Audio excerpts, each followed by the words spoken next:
오늘도 말씀을 주심을 감사합니다.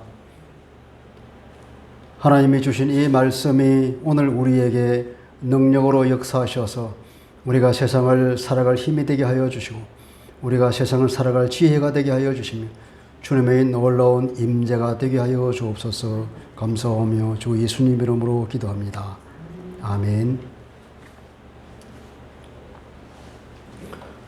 제가 어떤 분한테 얘기를 들었는데요. 자기가 고등학교 다닐 때 얘기인데 그 친구가 자주 이제 집을 나가는 거예요.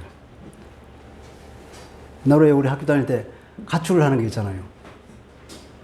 가출을 한다 그러면 이제 뭐 비행 청소년으로 낙인을 지키는데 따져서 지금 생각해 보면 비행 청소년이라고 하는 말 그 자체가 좀 틀린 말이죠.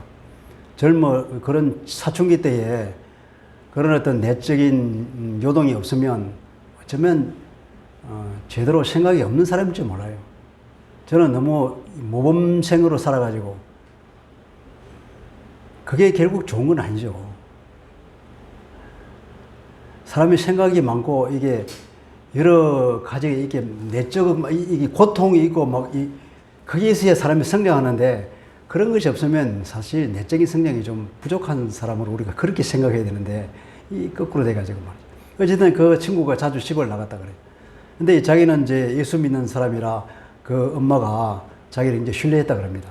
그래서 늘 자기에게 그 친구를 좀 잘 부탁한다고 말하고.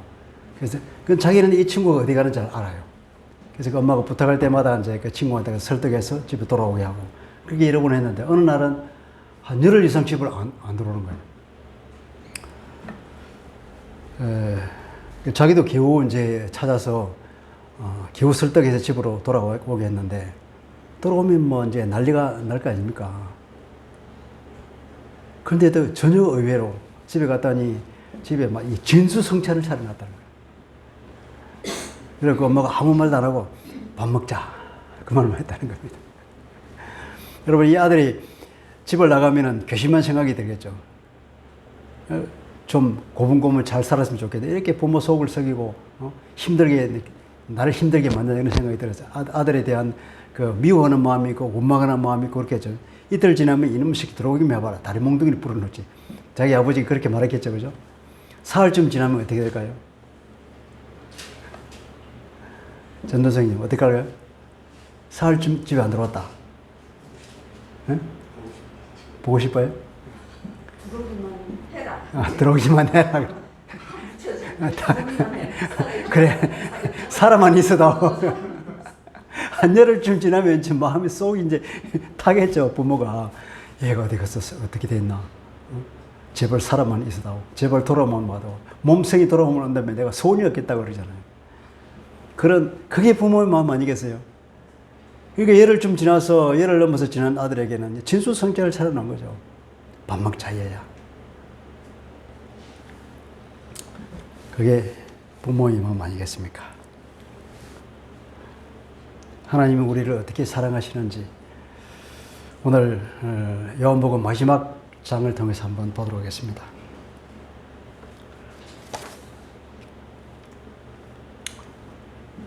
베드로는 크게 실패했죠.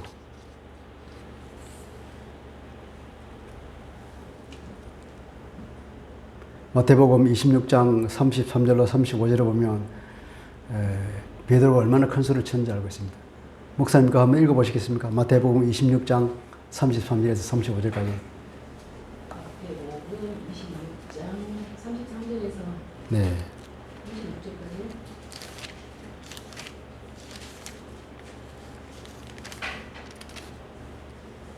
베드로가 대답하여 이르되 모두 주를 버릴지라도 나는 결코 버리지 않겠나이다. 예수께서 이르시되 내가 진실로 내게 이르노니 오늘 밤 닭 울기 전에 내가 3번 나를 부인하리라. 베드로가 이르되 내가 주와 함께 죽을지언정 주를 부인하지 않겠나이다 하고 모든 제자도 그와 같이 말합니다. 예. 베드로가 이렇게 이 사람들이 다른 제자가 다 주님을 부를 때 나만은 결코 주님을 떠나지 않겠습니다. 주님을 부인하지 않겠습니다. 내가 주님께 죽을지언정 목숨 걸고 나 주님을 따르겠습니다. 이렇게 말하니까 다른 제자들도 마찬가지로 다 동조해요. 우리도 그렇게 하겠습니다.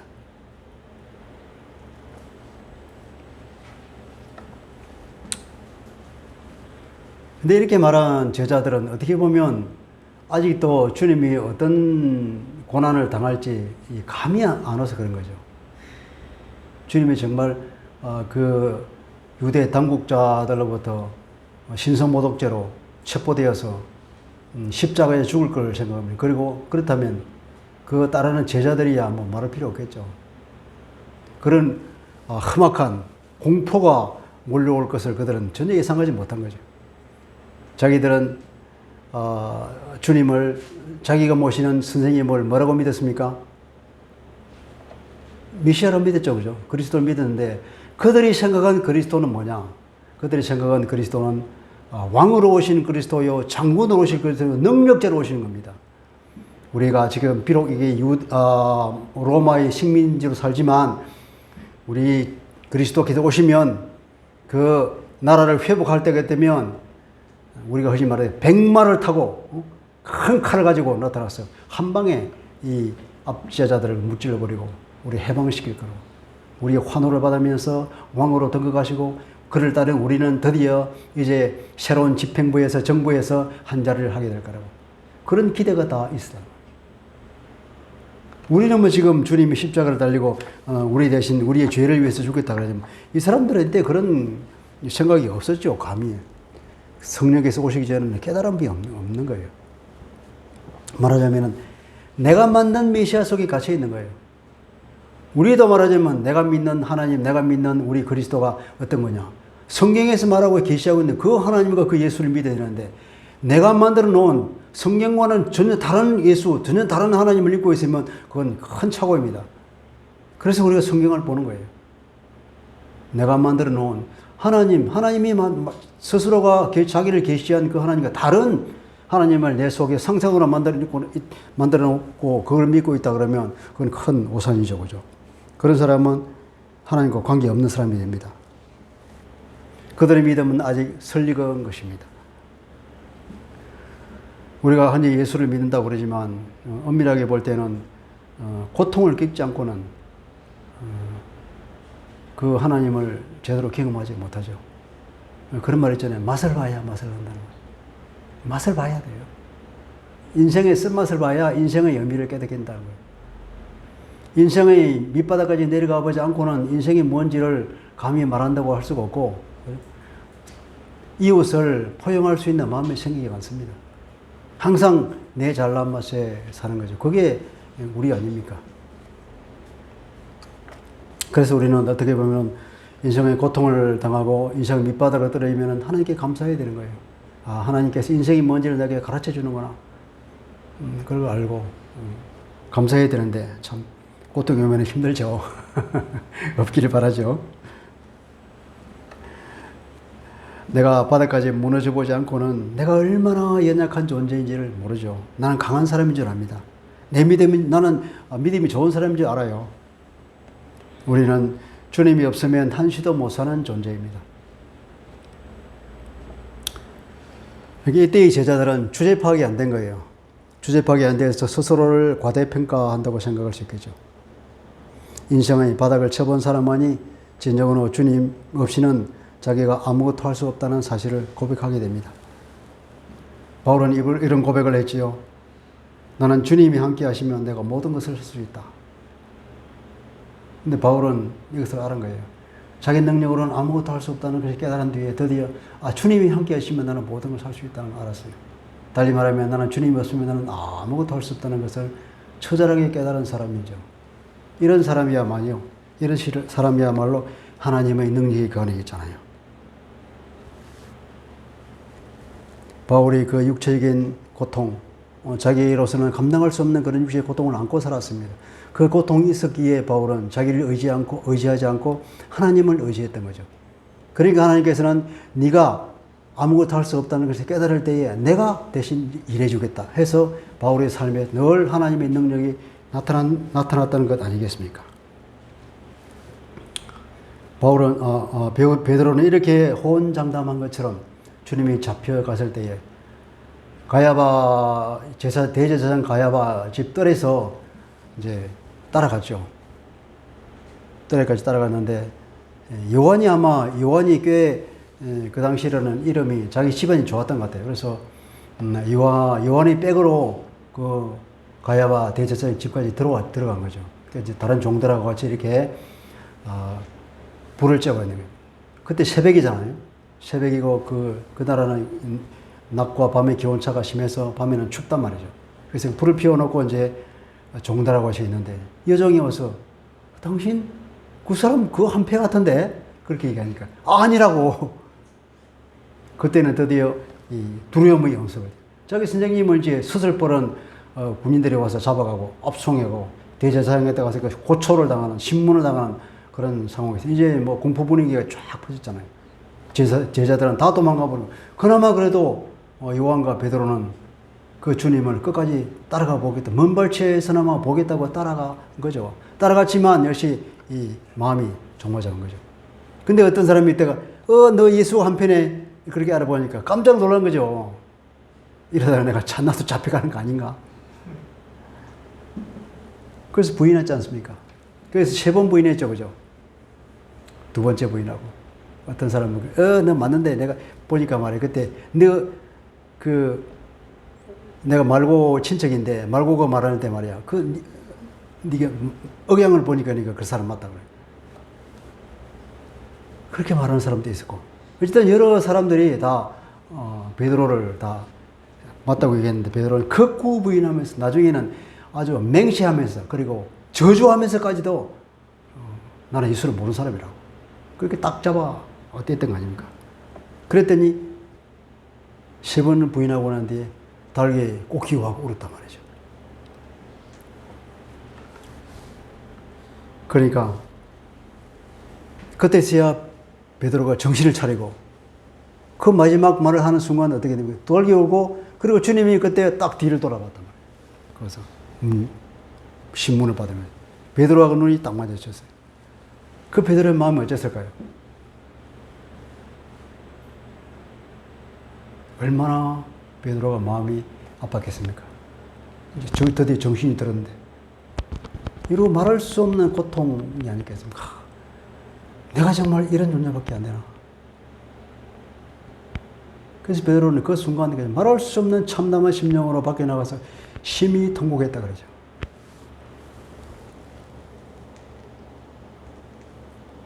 사탄은 우리를 두려움 가운데로 몰고 갑니다.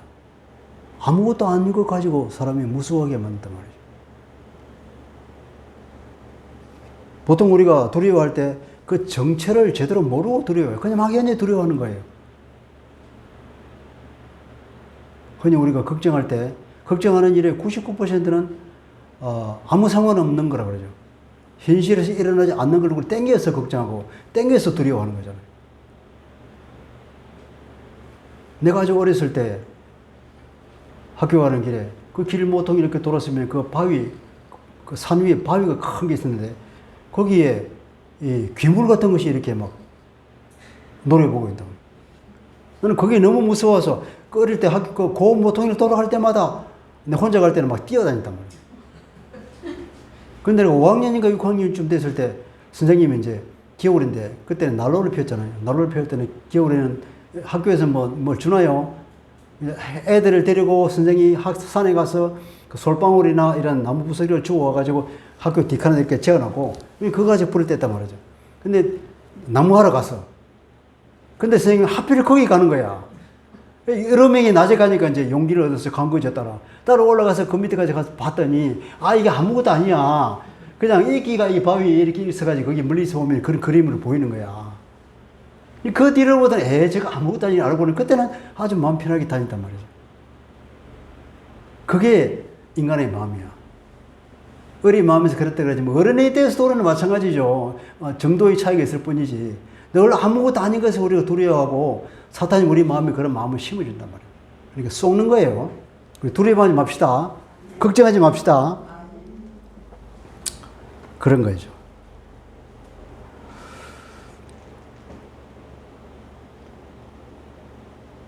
주님은 누가복음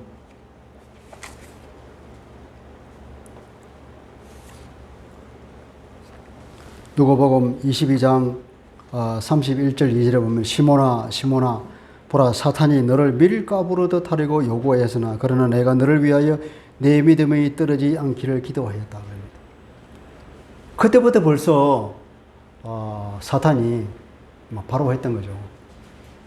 주님이 그 사탄을 대적하는 기도를 하고 그 제자들을 지켜주는 기도를 했기 때문에 그들이 다 살아있는 거죠. 그런데 사탄이 완전히 물러간 것이 아니라 베드로를 이렇게 마음에 강한 두려움을 주고 그렇게 해서 베드로를 하여금 이렇게 처참하게 무너지게 만드는 현상까지 갔죠. 그때까지.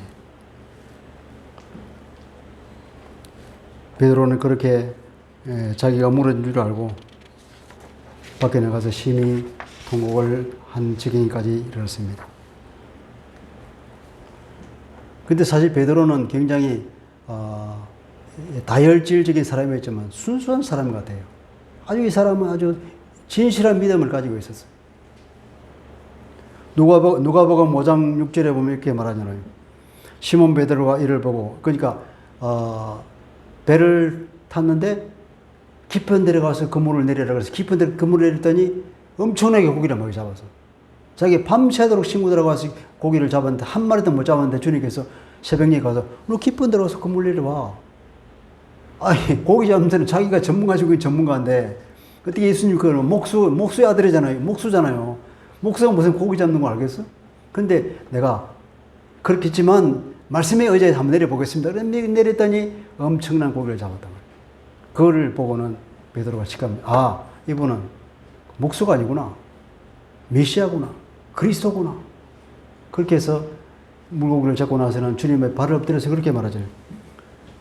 시몬 베드로가 이를 보고 예수의 무릎 앞에 엎드려 이르되 주여 나를 떠나십시오. 나는 죄인입니다. 죄인이 내가 어떻게 감히 그리스도인 주님 앞에 내가 설 수 있습니까? 나를 떠나소서. 이렇게 이 사람은 솔직하고 진실한 사람이다. 주님이 그리스도라는 걸 알아보는 사람이고. 그리고 예수님을 따라다닐 때 마태복음 15장 여러 곳이 있죠. 그죠? 다. 물 위를 걸은 사람 아닙니까? 세상에 인간으로서 물 위를 걸은 사람은 베드로가 유일할 거예요. 누가 감히 물 위를 걷겠습니까? 천상천하에 온 역사를 통틀어서 물 위를 걸었던 사람은 베드로밖에 없단 말이죠. 여러분 물 위를 한번 걸어보고 싶겠죠. 그죠? 베드로만이 그런 영광을 얻은 사람입니까? 그만큼 그는 믿음이 강한 사람이에요. 진실하게 주님을 믿던 사람이에요. 주님께서 막 물 위를 걸어오니까 베드로가 그러죠. 주님이라면 나를 두고 물 위를 걸어오라 하십시오. 주님께로 오라 하십시오. 그래, 걸어와. 그 베드로가 막 물 위를 걸어가 주님까요. 이야, 정말 이런 믿음이 세상에 어디 있겠어요. 그렇게 아주 진실하게 믿으니까 물 위로까지 걸어갈 수 있는 그런 영광을 얻었죠. 그런 베드로였습니다. 그리고 오늘 요한복음 21장 주님을 마지막 만난 이 순간에 보니까 그때도 자기들이 이 배를 타고 물고기 잡으러 갔잖아요. 한 마리도 잡지 못하고 새벽녘에 돌아왔는데 예수님은 저 바깥에서 불을 피워놓고 얘들아 고기 좀 잡았어? 그러니까 한 마리도 못 잡았어요. 그런데 그 하는 소리가 요한은 보니까 주님 목소리가 알은 거예요. 왜 다른 사람은 몰랐을까요? 요한이 알아차리고 이게 주님이시다. 그랬더니 베드로가 이 말을 듣자마자 이 베드로가 어떻게 움직였죠? 7절 한번 봅시다. 7절 다 같이 읽어봅시다. 7절 시작. 예수께서 사랑하시는 그 제자가 베드로에게 이르되 주님이시라 하니 시몬 베드로가 벗고 있다가 주님이라 하는 말을 듣고 겉옷을 들은 후에 바다로 뛰어내리더라. 이야, 주님이라는 그 소리가 그냥 눈이 번쩍 뜨여가지고 그대로 그냥 그들은 일할 때는 옷 벗고 일합니다. 빤스만 입고 일하거든요. 얼른 그냥 그들 들이고 말이야. 바다에 그냥 바로 뛰어들어 주님께. 배가 천천히 가는 것을 견디지 못하고 바로 그냥 가. 이 정도로 베드로는 그 주님에 대한 그 간절한 사랑함과 주님을 사모하는 그 마음과 그 믿음과 그 열정이 있는 사람이겠어요. 그런 사람이 이런 나락에 떨어졌으니 참 아이러니도 아이러니 아닙니까? 우리 모두는 다 이렇게 연약한 사람인 걸 알아야 됩니다. 베드로는 자기 자신을 보면서 하나씩 한없이 나에게 해줬던 자기 자신을 발견하면서 얼마나 자책감과 우울과 의욕 성취에 시달했겠어요. 그동안에. 베드로는 뭐하고 다닌지 모르겠어요. 아마 그 이후로 베드로는 완전히 그냥 밥맛이 없었을 거예요. 그죠? 도대체 살 의욕이 있고 내가 뭘 해서 살아야 되는지 아마 베드로는 거의 뭐 제정신이 아닌 것이 살았을 거예요.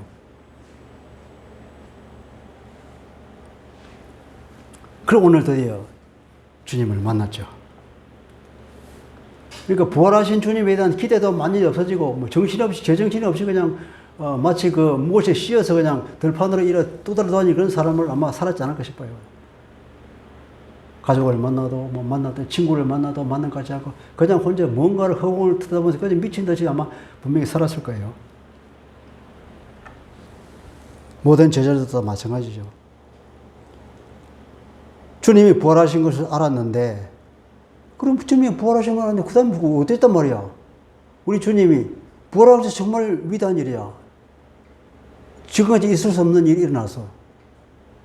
그러면 뭔가 주님이 또 이제 내가 다시 부활했으니까 다시 군대를 그때로 와서 이제 드디어 몇 날 며칠 이제 다 쳐부시겠다. 다 모여라. 이렇게 말할 줄 알았는데 그런 말도 한마디도 없어 그냥. 그냥 만나서 그냥 뭐 내 손에 뭐 손가락 넣어보고 뭐 믿으라 뭐 이 말만 하고 있단 말이죠. 뭔가 이게 기대가 섞인 말을 안 하고 있으니까 부활하신 주님에 대한 기대가 그들에게 안 생기는 거죠. 제자들이 무엇을 해야 되는지 자기들의 미션이 무엇인지 모르죠. 그 주님이 부활하셨는데 그래 어쨌단 말이야. 그 정도 아니겠어요? 그렇게 살다가 베드로는 드디어 이제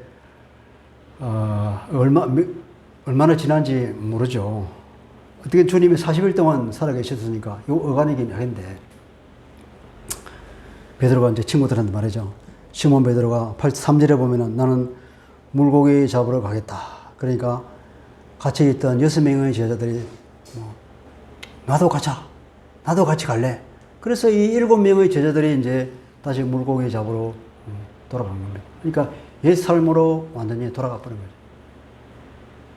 주님을 만나서 그분이 메시아인 줄 알고 열심히 따르고 3년 동안이나 주님께 모든 일거수일투족을 다 보고 배우고 그렇게 했는데 드디어 자기 주님이 죽어버렸다. 근데 놀랍게도 살아나셨어. 살아났는데도 불구하고 뭐 더 이상 뭐 없어. 그래서 모든 기대를 접고 이제 옛날로 돌아가 보는 거죠. 어부했던 그들이 주님을 따라하다가 다시 업으로 돌아간 것. 돌아옴이 타버립니까?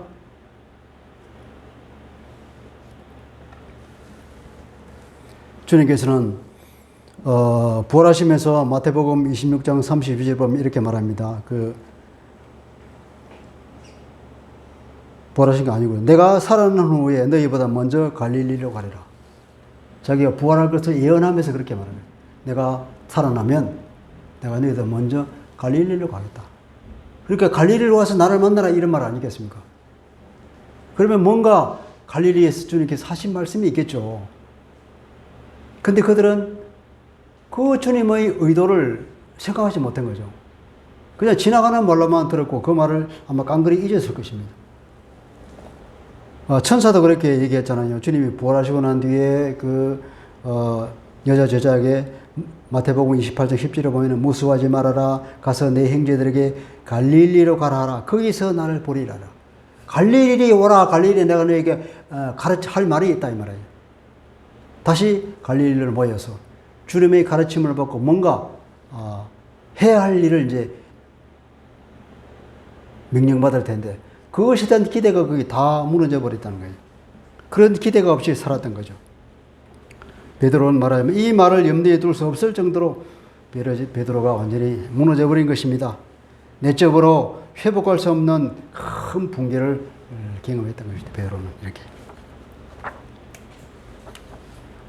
이런 제자들과 이런 베드로에게 주님께서 어떻게 그들을 위로하고 사랑을 베풀었는가 한번 봅시다. 사실 주님이 없는 삶은 열매가 없다고 주님 말씀하셨죠. 그죠? 얘들아 고기 좀 잡았냐? 아무것도 없습니다.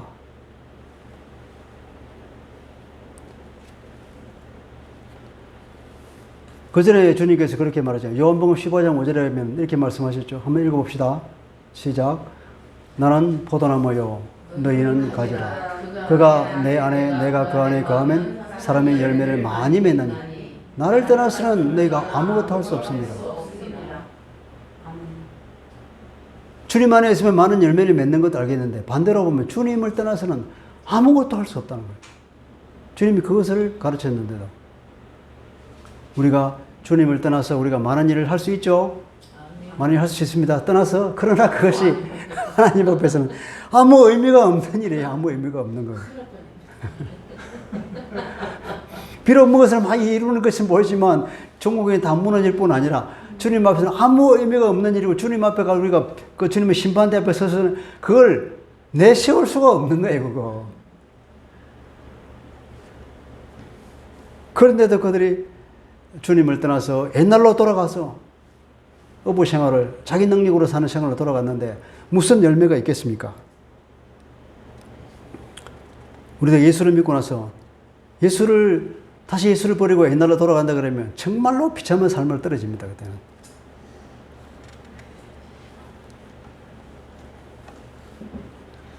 제자들은 이미 직업이 바뀐 거예요. 갈릴리 해변에서 주님이 하신 말씀이 뭡니까? 너는 물고기 대신 사람을 낚는 어부라고 말했거든요. 마가복음 1장 17절 때 보면 같이 읽어봅시다. 시작. 예수께서 이르시되 나를 따라오라. 내가 너희로 사람을 낚는 어부가 되게 하리라. 너희는 물고기를 낚느냐? 고기를 낚지 말고 사람을 낚아라. 아마 제자들은 이 말의 의미가 무슨 말인지 그때는 몰랐을 거예요. 그냥 주님을 따라 뭔가 새로워지는 것보다 그런 기대만 가지고 따랐겠죠. 사람을 낚는 어부. 이런 새로운 직업으로 바뀐데도 불구하고 그들이 옛날로 돌아갔으니 누가복음 5장 10절에 보면 아까 그랬죠. 그 물고기를 많이 잡고 나서 베드로가 주님 나를 떠나십시오 하는 그때에 예수님이 말씀하십니다. 베드로에게 시몬에게 이르시되 무서워하지 말아라. 이제 후로는 네가 사람을 취하리라. 사람을 낚으리라 하는 거죠. 우리가 주님을 의지하지 않고 살면은 뭔가 좀 잘 되는 것 같지만 종국에 그것은 다 무너집니다. 우리가 살아있을 때 그것이 안 무너진다 하더라도 우리가 주님의 심판대 앞에 섰을 때는 아무런 의미가 없는 것이 되고 주님 앞에 아무런 내세울 것이 없다는 걸 알아야 됩니다. 의미 없는 삶, 예수 없는 삶은 의미 없는 삶입니다. 주님은 이러한 제자들에게 딱 초청하죠. 그때 이제 숯불을 펴놓고 따뜻하게. 마찬가지로 그날도 새벽입니다. 이 새벽에 얼마나 날이 쌀쌀하겠습니까? 그 제자들이 밤새도록 고기를 잡다가 모든 힘도 다 빠져버리고 고기가 이렇게 만선이 되면 아무리 육체적으로 힘들더라도 이 힘이 계속 나죠.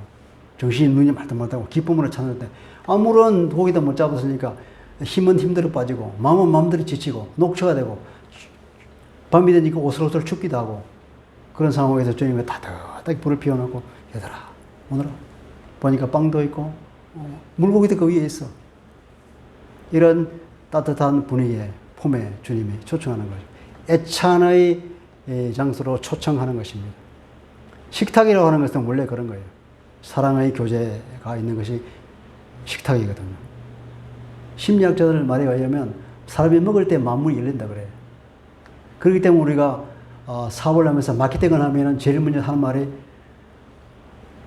사장님 밥 한번 먹죠. 그렇게 말하죠. 밥을 먹어야 만문이 열려. 그래야 그 사람에게 이게 관계가 이루어진단 말이죠. 그게 우리가 본능적으로 체득하는 거예요. 우리가 따뜻한 그 식탁에 있을 때에 그때 만문이 열리고 위로가 되고 하는 거죠. 그 철학한 시시에 있는 제자들을 다시 찾아오셔서 주님은 따뜻한 품으로 품어주십니다.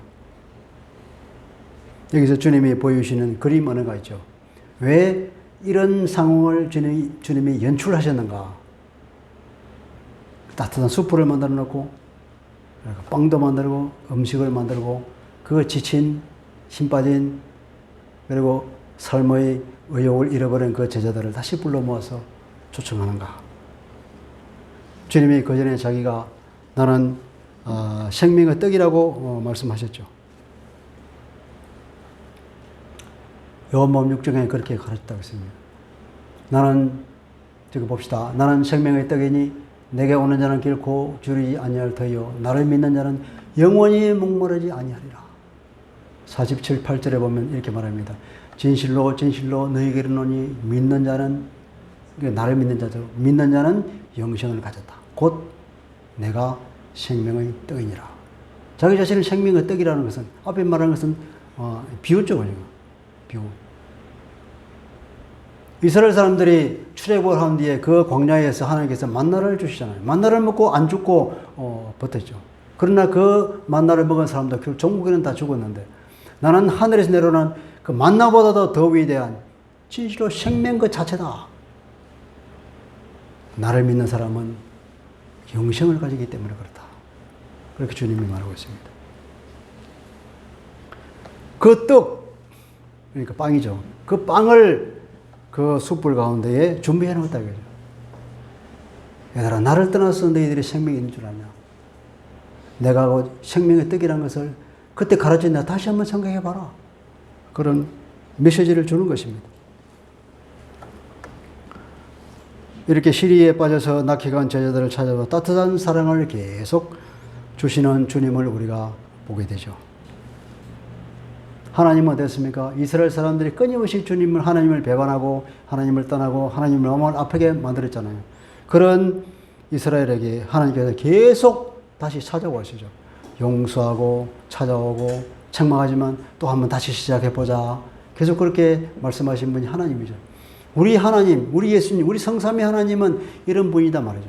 아무리 우리가 배신하고 아무리 우리가 하나님 마음에 못질을 해도 계속해서 용서하시고 찾아와 주시고 우리를 위로해 주신 하나님. 왜 그런지 모르겠어요. 그분은 그렇게 요한은 말하기에 그래서 하나님은 사랑이시라 그렇게 선포했죠. 그런 하나님을 우리가 보게 되죠. 주님의 베드로를 회복시키기 위해서 특별히 이 자리를 찾아왔던 것입니다. 주님은 이러한 베드로를 몰랐을까요? 다 알았잖아요. 그래서 그런 기도까지 해주었죠. 사단이 너를 밀가부르지 까부르 하는데 그런 애가 그를 대적하는 기도를 했다. 그러면서 뭐라 그러냐면은 나중에 네가 돌이키기들랑 형제들을 굳게 해라. 그렇게까지 주님이 미리 말씀하셨다는 거죠.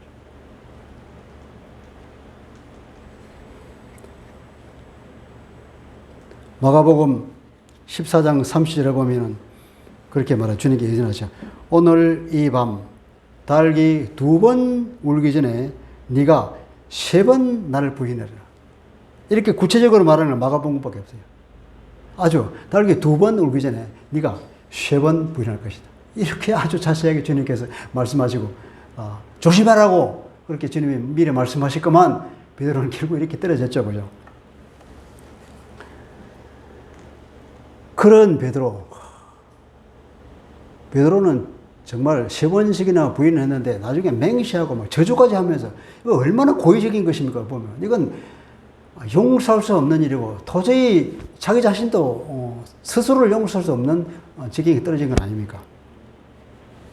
그럼에도 불구하고 주님은 그 사랑을 접지 아니하시고 베드로에게 보여주는 그 끝없는 사랑을 우리가 생각해 봅시다.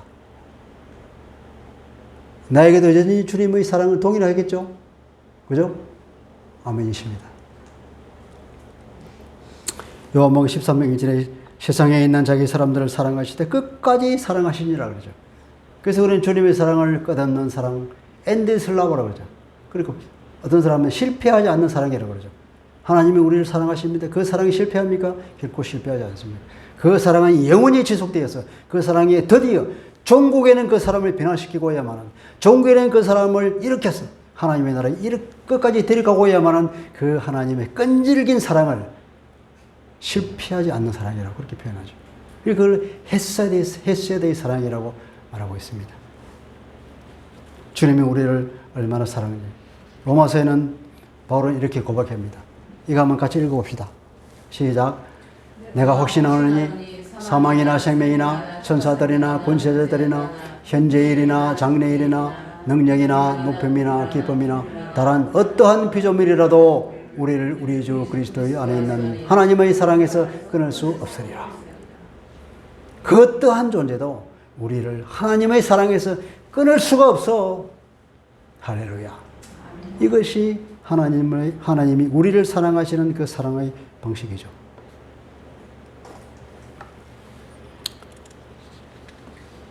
베드로는 무슨 생각을 했을까요? 와서 밥을 잘 먹었습니다. 밥을 먹으면서도 베드로는 어떤 생각을 했을까요? 아마 그 마음이 복잡했겠죠.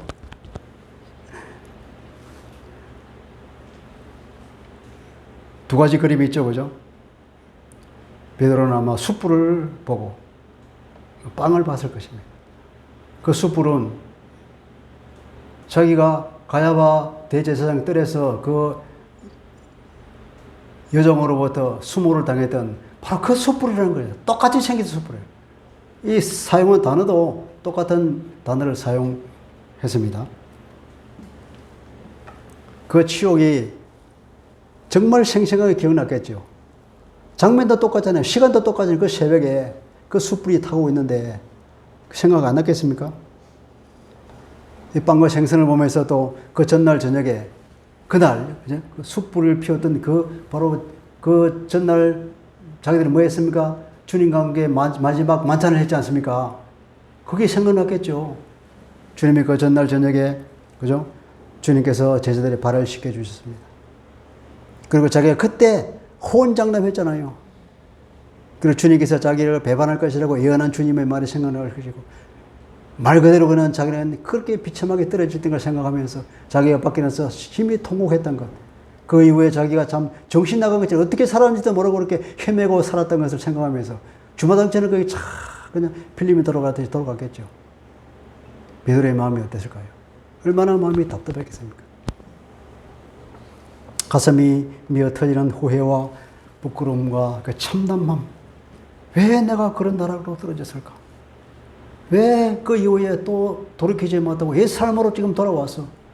내 영향력으로 다른 6명의 제자들까지 같이 이렇게 떨어지도록 만들어줄까? 악영향까지 미치고. 정말 부끄럽고 죄송하고 그렇지만 일어날 힘이 없는 자신을 보는 그 참담한 가운데에 주님 앞에서 아무 말도 못했겠죠. 근데 주님께서는 아무 말도 안 하셔. 이것이 더 무서운지도 모르겠습니다. 베드로는 그럼에도 불구하고 그 밑바탕 깊은 곳에서는 주님에 대한 그 사랑이 불타고 있죠. 그 사랑이 그를 붙들고 있지 않습니까? 그래서니 주님이 하는 그 소리를 듣고 그냥 바로 물속으로 뛰어들 정도로 그 사랑이 이제 살아있는 거예요. 아마 한마디로 말한다 그러면 아마 여러분 베드로는 그 당시 그냥 아무 말 필요 없이 그냥 주님의 품에 안겨서 펑펑 울고 싶은 심정이 있을 거예요, 아마. 여러분, 우리는 이런 경험이 없습니까? 우리가 예수 잘 믿는다고 생각했는데 의외의 어떤 사건에 그리도 쉽게 넘어지는 자신을 본 적이 없습니까? 그때 우리는 얼마나 우리도 울고 싶었습니까? 주님은 베드로 앞에서도 그랬지만 우리에게도 일체 왜 그랬냐고 나무라하시는 법이 없어요. 그래서 우리는 계속 주님 안에서 빚만 쌓아가면서 주님 안에서 편안하게 살고 있죠. 이것이 위대하신 주님의 사랑입니다. 할렐루야.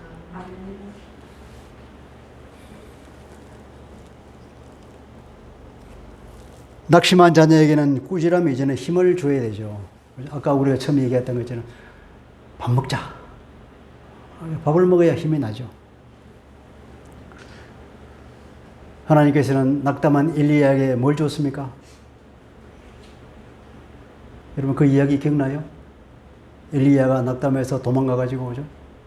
로뎀나무 밑에 주님 이제 나는 족합니다. 저를 데려가 주십시오. 그때 천사가 와서 엘리야야 네가 힘이 빠져서 두렵다. 이 물 먹어라. 밥 먹어라. 밥 먹고 자고 또 물 먹고 자고 일어나니까 또 먹어. 또 먹고 자고 그렇게 해서 힘을 차린 거 기억나죠? 그죠?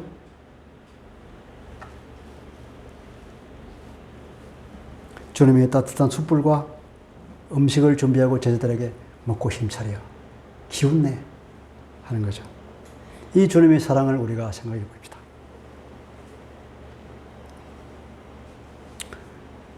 변함없는 사랑을 보이시는 주님을 보면서 우리에게도 여전히 변함없는 사랑을 보낼 주님을 생각하고 우리는 그 주님에 대한 사랑과 그 주님에 대한 믿음을 우리는 견지할 수 있겠죠.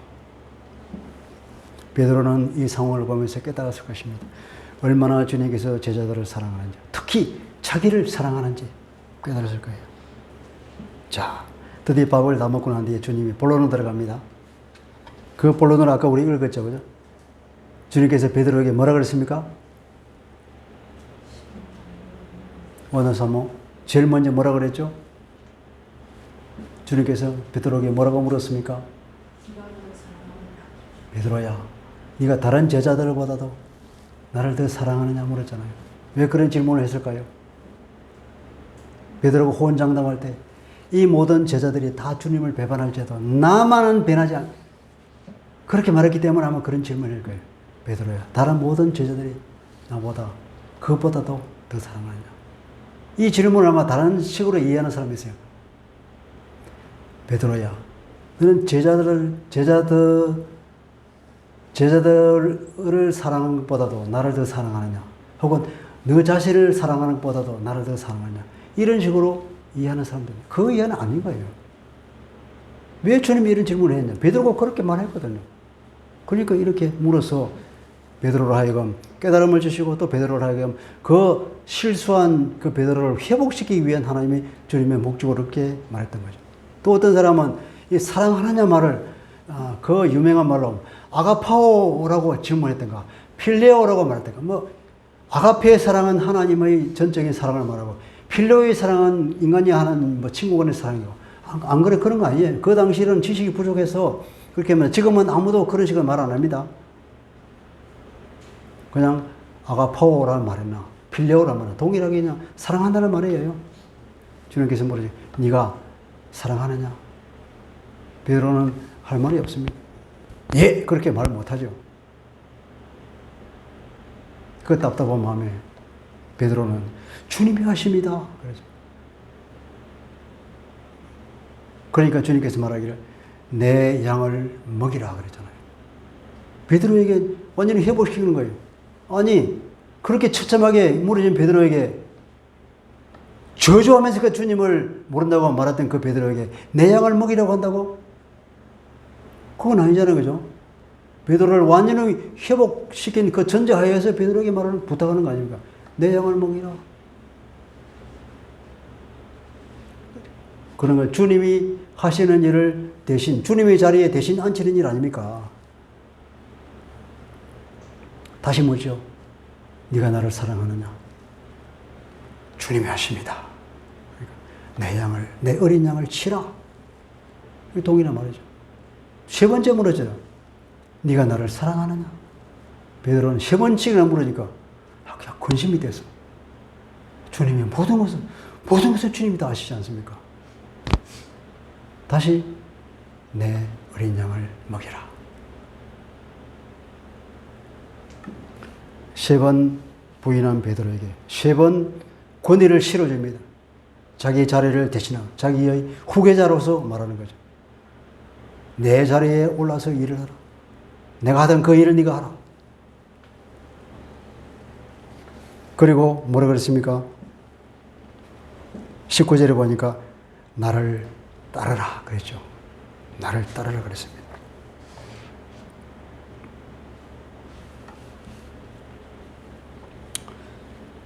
그래서 주님은 이렇게 베드로를 다 회복시키고 베드로의 권위를 다시금 회복시키고 그 수제자로서의 그 위치까지도 또 회복시키고 뭐 다른 제자 보는 앞에서 그렇게 말함으로써 그를 회복시키고 그에게 맡기기를 미리 아시고 예언했죠. 그죠? 누가복음 22장 33절에 그렇게 말하잖아요. 32절 내가 너를 위하여 내 믿음이 떨어지지 않기를 기도했기 때문에 너는 돌이킨 후에 내 형제를 꾸게 해라. 베드로에게 수제자의 위치를 다시 확인시켜 주는 말씀입니다.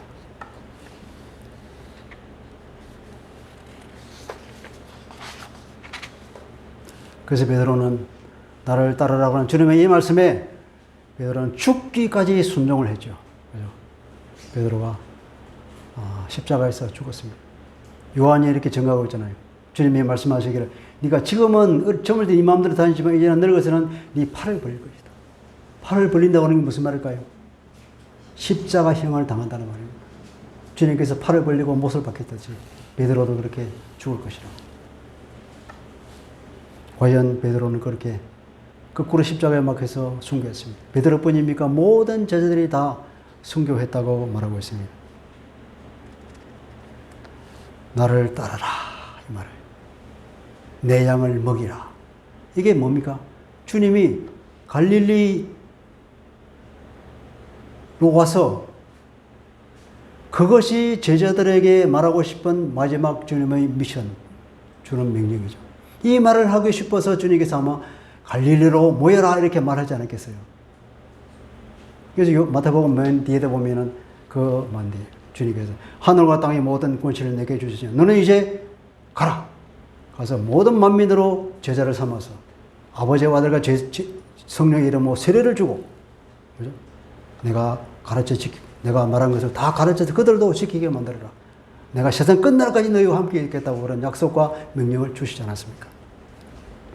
이것이 그 제자들의 사명을 주기 위해서 갈릴리에서 보고자 하신 것입니다. 말씀을 이어가겠습니다. 철저히 무너진 베드로를 완전히 회복시킨 주님을 보게 됩니다. 3번 부인했습니다. 3번 베드로에게는 사랑을 고백하게 만들었습니다. 그리고 3번씩 주님께서 그 권위를 위임해 주었습니다. 이렇게 우리가 아무리 무너진다 하더라도 주님은 원하시기만 우리를 완전히 회복시킬 수가 있습니다. 할렐루야.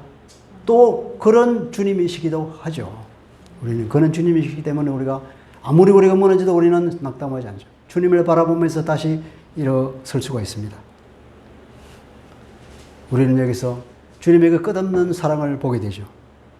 주님의 사랑이 너무나 크고 무조건적이어서 우리는 주님 앞에 우리가 할 수 있는 것은 뭡니까? 경배밖에 없다는 거예요. 그래서 우리는 주님을 예배합니다. 성삼위 하나님을 예배하는 거예요. 틈만 나면 예배하는 것입니다. 하나님의 사랑은 결코 변함이 없습니다.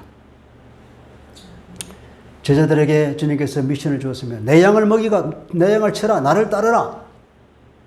모든 사람에게 가서 가르치고 주님을 믿어서 영생을 얻게 하라. 이런 말. 사람을 낚는 어부. 그죠? 그리스도인은 모두가 다 사람을 낚는 어부로 부름받았습니다. 우리도 모두 사람을 낚는 어부로 부름받았습니다. 그리고 주님께서 너희와 항상 함께 있을 것이다. 성령 우리와 함께 하시는 그 주님을, 그 능력에 의지하여서 우리는 사람을 낚는 어부가 되고 우리는 성령을 따라서 사는 신실한 하나님의 자녀가 될 것입니다. 주님은 내 양을 먹이고 치라 그러죠. 먼저 믿은 자들은 모두가 다 사역자입니다. 오늘의 교회 옛날에 하영종 목사님은 그 모토가 그게 모토가 평신도 사역자라는 모토를 널고 너희가 배우든지 가르치든지 해라. 너희가 뭔가 부족하냐? 사역하지 못하겠냐? 그러면 배워라. 그래서 모든 배우는 것을 다 열어줬어요. 성령을 배우는 거, 여러 가지 배우는 거, 성령 사역하는 거, 그러니까 치유 사역을 하는 거, 그리고 마음에 무너지는 사람들을 세우는 것, 온갖 것이 다 있어요. 다 배워라. 안 배우고 있습니다. 다 배웠냐? 그러면 가르쳐. 못 가르쳤습니다. 그러면 더 배워. 예수 믿는 사람 모두가 다 이런 사명자입니다. 할렐루야. 교회는 주님의 몸입니다. 그 머리는 주님이시죠. 그래서 모든 지체는 그 몸을 세우기 위해서 저마다의 기능이 있습니다. 기능 없는 사람은 아무도 없어요. 여러분, 손톱 밑에 있는 때만큼도 안 여기는 그런 말이죠. 그 손톱, 하찮은 손톱 같습니까? 그 손톱이 얼마나 큰 기능을 하는지 여러분 아시죠? 모든 지체는 다 큰 기능이 있다는 거예요. 여러분, 나는 무슨 일을 할 수 있을까요?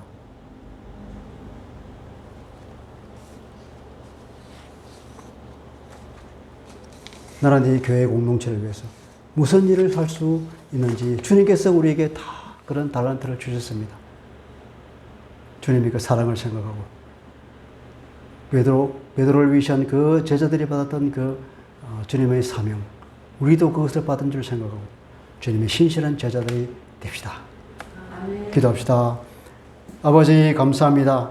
오늘 요한복음이 마지막 장면에서 마치 부록처럼 끼워놓은 이 곳에서 주님께서 베드로를 어떻게 회복시켰는지, 주님께서 그 제자들을 얼마나 끝까지 사랑하시는지, 주님의 그 하나님의 그 끝없는 사랑을 우리가 보게 되었고, 우리 모두는 다 그런 사명자로 부르심을 받은 걸 알고, 우리 모두는 다 교회 공동체를 세우기 위해서 우리에게 각자 나름대로 기능을 주신 줄 믿고 그것을 주님의 몸된 교회를 위해서 사용하겠습니다. 우리가 하나님의 나라를 위해서 주님께서 원하신 그 일을 하겠습니다. 성령님 우리를 도우시 끌어주시옵소서. 감사하며 주 예수님 이름으로 기도합니다. 아멘.